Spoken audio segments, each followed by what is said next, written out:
असत्य है वह भी जब सत्य मान लेने से सत्य दिखने लग गया, तो फिर जो वास्तव में सत्य है उनको मान लेने पर वह वैसा ही दिखने लग जाए तो इसमें क्या आश्चर्य है। वास्तव में स्वयं जिस समय अपने को कर्ता भोक्ता मानता है ये आत्मा, उस समय भी वह कर्ता भोक्ता नहीं है।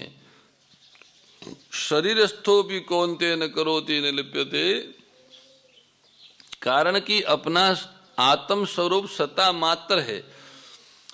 सत्ता में अहम नहीं है, उसमें अहंकार नहीं है, अहम की कोई सत्ता नहीं है।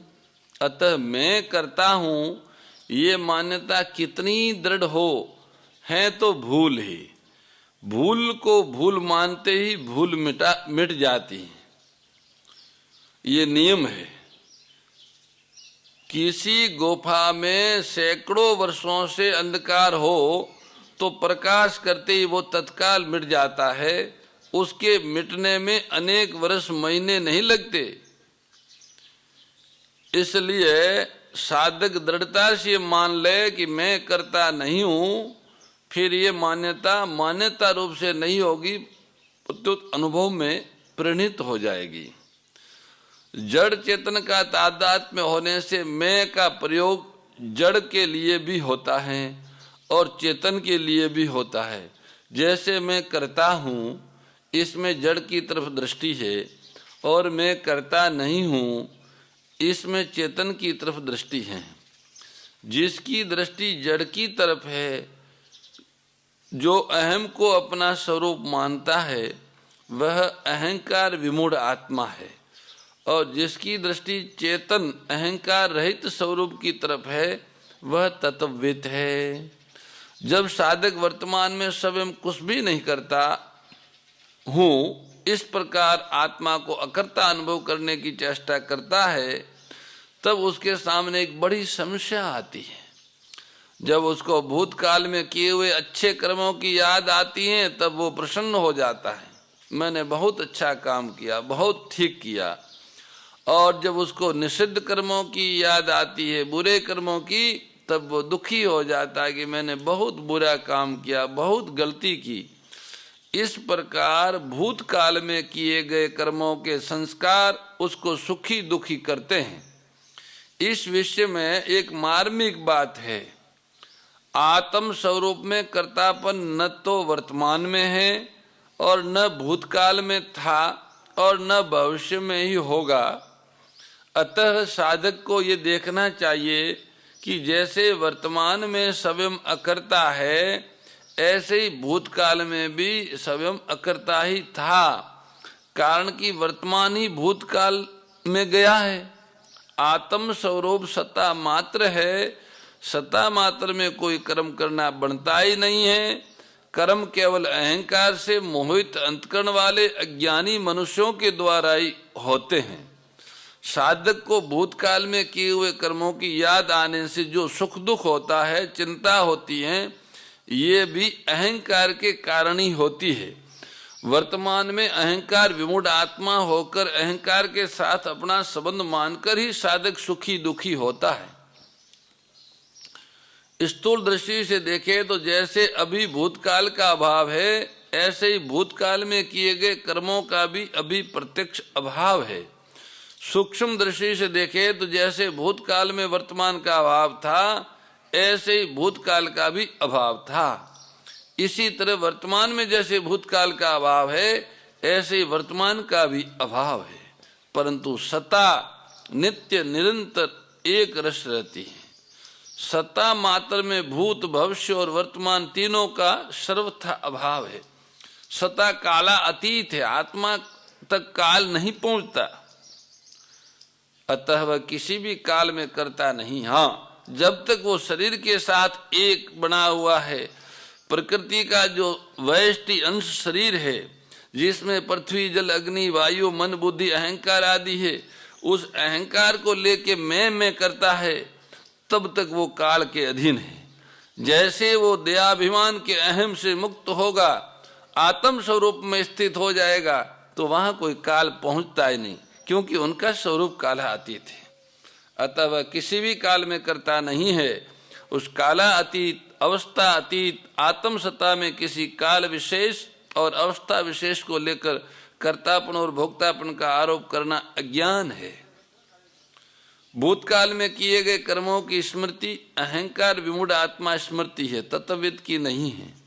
नैव किंचित करोमि, इसका तात्पर्य कि क्रिया नहीं है पर सत्ता है। साधक की दृष्टि सत्ता मात्र की तरफ रहनी चाहिए। वह आत्म सत्ता चिन्मय होने से ज्ञान स्वरूप है और निर्विकार होने से आनंद स्वरूप है। ये आनंद अखंड, शांत और एक रस है। शरीर से एकता मानने के कारण प्रत्येक क्रिया में आत्मा की मुख्यता रहती है कि मैं देखता हूँ, मैं सुनता हूँ आदि। क्रिया तो होती है शरीर में, पर मान लेते हैं अपनी आत्मा में। सव्य में कोई क्रिया नहीं है, वह करने और न करने दोनों से रहित। इसलिए शरीर के द्वारा क्रिया होने पर भी सत्ता मात्र अपने आत्म स्वरूप पर दृष्टि रहनी चाहिए कि मैं कुछ भी नहीं करता हूँ। सांख्य योगी की बात है। गीता के 15वें अध्याय के 8वें 9वें श्लोक में ये सांख्य योगियों के लक्षण बताए हैं।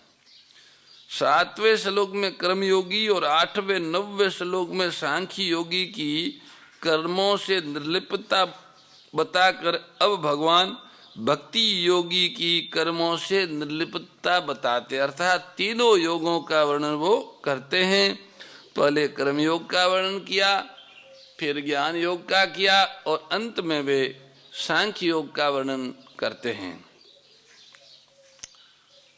5वें अध्याय के 10वें श्लोक में श्री भगवान कहते हैं, ब्रह्मण्याध्याय कर्माणि संगम त्यक्त्वा करोति लिप्यते नस पापेन पदम पत्रमिवाम वसा। जो भक्ति योगी संपूर्ण कर्मों को परमात्मा में अर्पण करके और आसक्ति का त्याग करके कर्म करता है, वह जल से कमल के पत्ते की तरह पापों से लिपायमान नहीं होता। ब्रह्मण्याधाय कर्माणि, शरीर, इंद्रियां, मन, बुद्धि, प्राणी आदि सब, प्राण आदि सब भगवान के हैं। भगवान ने जो बात कही कि परमात्मा के अर्पण करने वाला, आसक्ति रहित, आसक्ति का त्याग करने वाला और समस्त कर्मों को भगवान की प्रसन्नता के लिए करने वाला पुरुष जल में कमल की तरह पवित्र रहता है।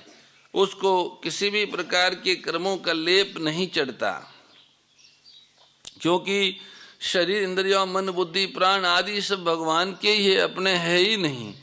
अतः इनके द्वारा होने वाली क्रियाओं को भक्ति योगी अपनी कैसे मान सकता है?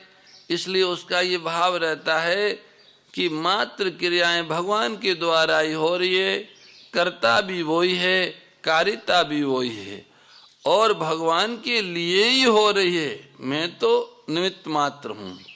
भगवान ही अपनी इंद्रियों के द्वारा आप ही संपूर्ण क्रियाएं करते हैं। इस बात को ठीक ठीक धारण करके संपूर्ण क्रियाओं के कर्तापन को भगवान में मानना इस वाक्य का तात्पर्य है। शरीर आदि वस्तुएं अपनी है ही नहीं, मिली हुई हैं और बिछड़ रही हैं, अलग हो रही हैं। ये केवल भगवान के नाते भगवत प्रीति अर्थ दूसरों की सेवा करने के लिए मिली है। भगवान के नाते ही भगवान के जनों की सेवा करनी है, जिससे भगवान प्रसन्न होंगे, उसके लिए ये मिला है। इन वस्तुओं पर हमारा स्वतंत्र अधिकार नहीं है। इनको अपनी इच्छा अनुसार न तो रख सकते हैं, न बदल सकते हैं और न मरने पर साथ ही ले जाते हैं। न शरीर साथ आता है, न इंद्रियों आती है, न मन आता है, न पदार्थ आते हैं, न कुछ साथ नहीं आता, बदलते रहते हैं। इसलिए इन शरीर आदि को तथा इनसे होने वाली क्रियाओं को अपनी मानना ईमानदारी नहीं है।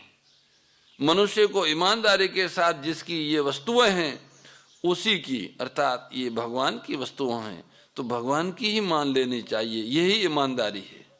संपूर्ण क्रियाओं और पदार्थों को कर्मयोगी संसार के, ज्ञान योगी प्रकृति के और भक्ति योगी भगवान के अर्पण करता है।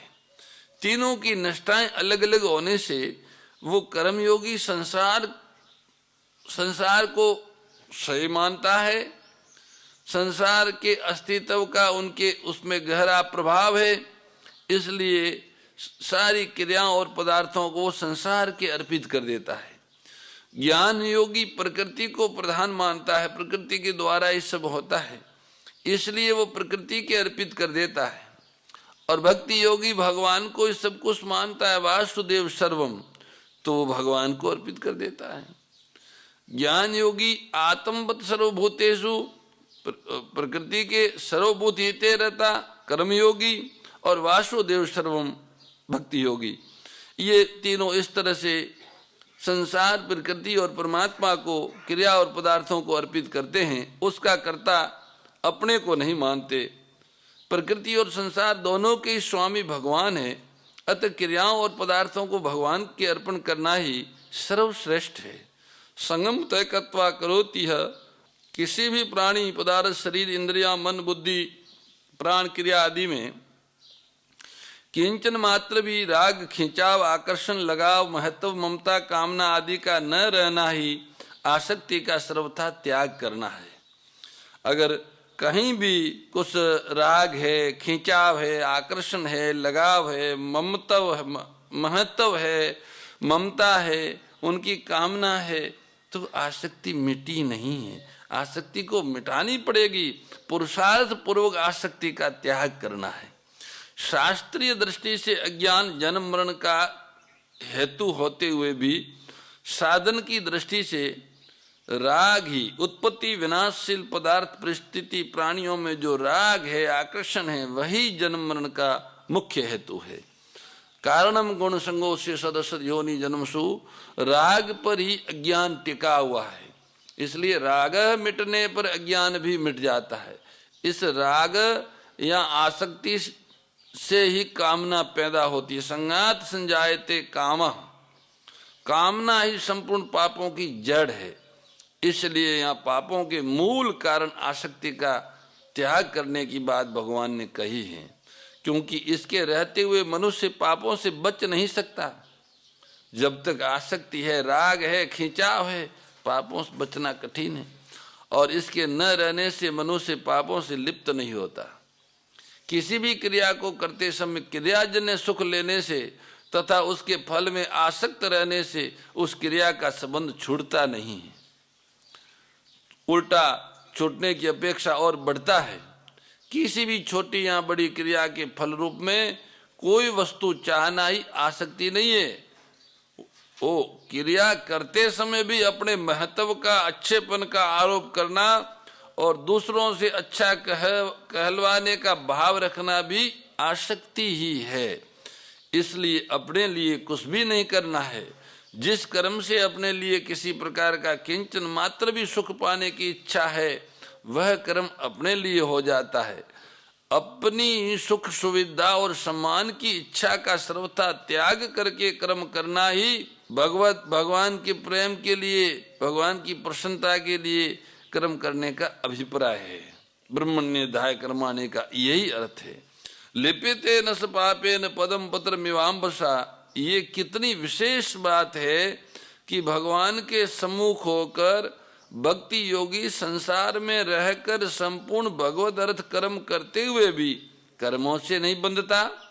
जैसे कमल का पत्ता जल में उत्पन्न होकर जल में रहकर भी जल में निर्लिप्त रहता है, ऐसे ही भक्ति योगी संसार में रहकर संपूर्ण क्रियाएं करने पर भी भगवान के सम्मुख होने के कारण संसार में सर्वदा सर्वथा निर्लिप्त रहता है।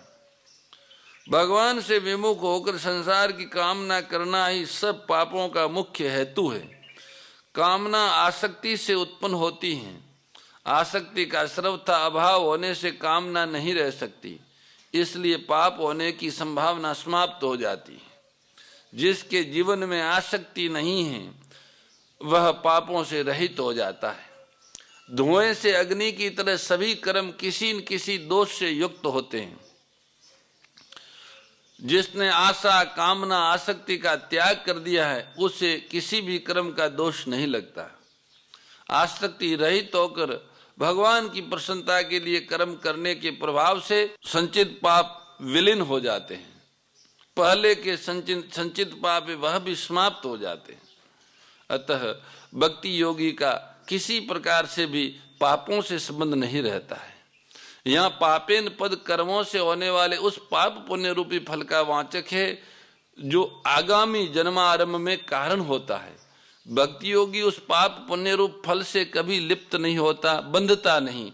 इस बात को 90 अध्याय के 28वें श्लोक में भी शुभाशुभ फल रेव मोक्ष से कर्म बंधने इस भाव से कहा है। वास्तव में भगवान की प्रसन्नता के लिए जब इंद्रियों, मन, बुद्धि, प्राण सब कुछ भगवत प्रसन्नता के लिए भगवान जिसमें प्रसन्न हो ऐसे कार्य में लग जाते हैं तो उसके द्वारा कोई पाप हो ही नहीं सकता। वो चाहे कैसा भी कार्य करे। जैसे अर्जुन भगवान की प्रसन्नता के लिए युद्ध करते हैं, धर्म की स्थापना होगी इस युद्ध से तो भगवान प्रसन्न होंगे, इस ध्येय से वो युद्ध करते हैं और हजारों लोगों को मारते हैं, फिर भी उन्हें कोई दोष नहीं लगता, क्योंकि उनका लक्ष्य भगवान की प्रसन्नता है। युद्ध करके राज्य उनका लक्ष्य नहीं है, मान धन प्रतिष्ठा उनका लक्ष्य नहीं है। ईश्वर की आज्ञा का पालन करना और उससे ईश्वर को प्रसन्नता होगी, उन्हें प्रसन्न करना ही ये उनका लक्ष्य है।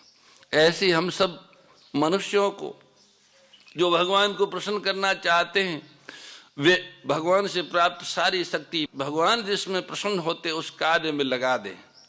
वर्तमान काल में खूब विचार करने पर, खूब मनन करने पर, शास्त्र, इतिहास और वर्तमान भविष्य सब के ऊपर दृष्टि डालने पर ऐसा लगता है कि भगवान की प्रसन्नता का सर्वोत्तम, सर्वश्रेष्ठ और प्राथमिक कार्य है वेद लक्षणा गोवंश का संरक्षण, संपोषण, संवर्धन करना, अर्थात गौ सेवा ही भगवत प्रसन्नता का सर्वश्रेष्ठ और प्राथमिक कार्य है। त्वमेव माता च पिता त्वमेव बन्धुश्च सखा त्वमेव विद्या द्रविणं त्वमेव सर्वं मम देव नमोऽस्त्वनन्ताय सहस्रमूर्तये सहस्रपादाक्षिशिरोरुबावे सहस्रनाम्ने पुरुषाय शाश्वते सहस्रकोटियुगधारिणे नमः। गुरुर्ब्रह्मा गुरुर्विष्णुः गुरुर्देवो महेश्वरः गुरुर्साक्षात् परब्रह्म तस्मै श्री गुरुवे नमः। तस्मै श्री गुरवे नमः। परम श्रद्धेय गौरीशी स्वामी श्री दत्त शरणानंद जी महाराज की प्रेरणा व मार्गदर्शन में विश्व के सबसे बड़े गौ सेवा संस्थान श्री गोधाम महातीर्थ पथमेड़ा द्वारा संरक्षित लाखों बीमार, विकलांग, वृद्ध एवं अशक्त गोवंश वेद लक्षणा गोमाता की सेवा के साथ साथ भारतीय गोवंश का संरक्षण, संपोषण, संवर्धन एवं उनसे प्राप्त पंचगव्यों का परिष्करण व विनियोग करना, घर घर गोपालन, गो अभ्यारण्य, घास चारा उत्पादन हेतु गोचर भूमि का विकास, गोपालन लोक संस्कृति के पुनर्जागरण हेतु वेद लक्षणा गो महिमा का प्रचार प्रसार करना तथा गोपालक किसानों के स्वावलंबन हेतु गो कृषि अन्न एवं गो दुग्धान का गुणवत्ता युक्त बाजार तैयार करना श्री गोधाम महातीर्थ का पावन उद्देश्य है। आप सभी दानदाता श्री गोधाम महातीर्थ पथमेड़ा द्वारा संचालित गो सेवा महाअभियान में बढ़ चढ़कर सहयोग कर लाखों बीमार, विकलांग, वृद्ध एवं अशक्त गोवंश के गोग्रास सेवा हेतु श्री गोधाम महातीर्थ पथमेड़ा लोक पुण्यार्थ न्यास के बैंक ऑफ बड़ौदा खाता संख्या 084901000238827 IFSC कोड BARB 0 ASHRAM शाखा आश्रम रोड अहमदाबाद में गोग्रास सेवा निमित्त जमा कर सकते हैं। अधिक जानकारी के लिए संपर्क करें 7742093179 7665059999 7073000151।